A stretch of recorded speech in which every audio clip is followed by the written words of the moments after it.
mix up. We'll bring you that package as we are able to get it back. Meanwhile, earlier, before the ruling of the Supreme Court, some youths under the aegis of active citizens of Nigeria barricaded the Akure-Ilesha Road in protest against the fuel and naira scarcity.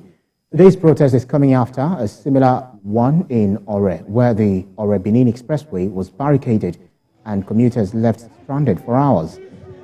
Bearing placards with different inscriptions, the youths say they can no longer bear the hardship.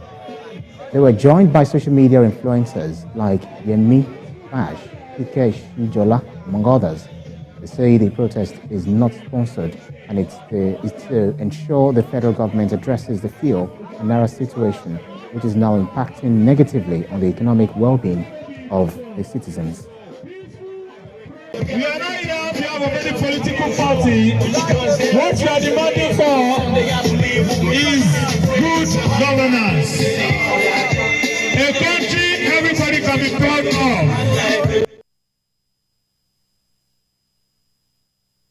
In the meantime, the 13th quadrennial Delegates Conference of the Nigeria Labour Congress has opened in Abuja.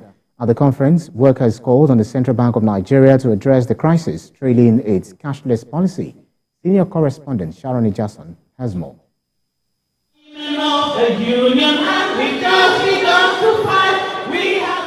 It's the 13th Delegate Conference of the Nigerian Labour Congress NLC.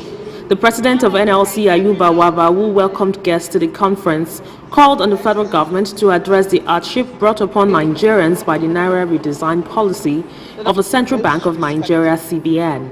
Waba said many citizens can neither buy nor sell for lack of new and old Naira notes, blaming the development on poor implementation of the cashless policy. When many Nigerians have been pushed to the wall, owing to the chaotic situation in our banks and filling stations, where Nigerians are queuing up endlessly to access new currency notes and PMS. Today, Naira is appreciating against the Naira. If you want to change 1,000 Naira in a POS, you have to bring 1,200 Naira. So Naira is appreciating against Naira.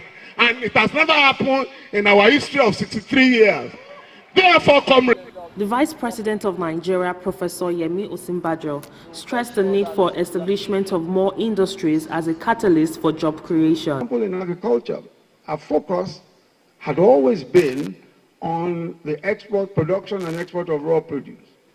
But we must focus, as we have begun to in the past few years, focus on adding value to raw produce, which means more jobs, and the value chain makes more money.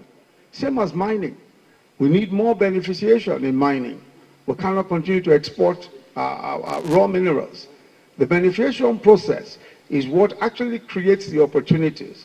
It is that process of adding value that adds jobs and brings about the prosperity that a mining nation ought to have. The conference, which has as its theme Building People's Power, National Unity and Quest for a New Social Contract, will run for 2 days. At the end of the 13th Delegate Conference, which is taking place here in Abuja, Nigeria, and which will last for the next 12 hours, new leaders would have emerged from the Nigerian Labour Congress to pilot the affairs of workers for the next 4 years. Sharon Ijason, TVC News, Abuja.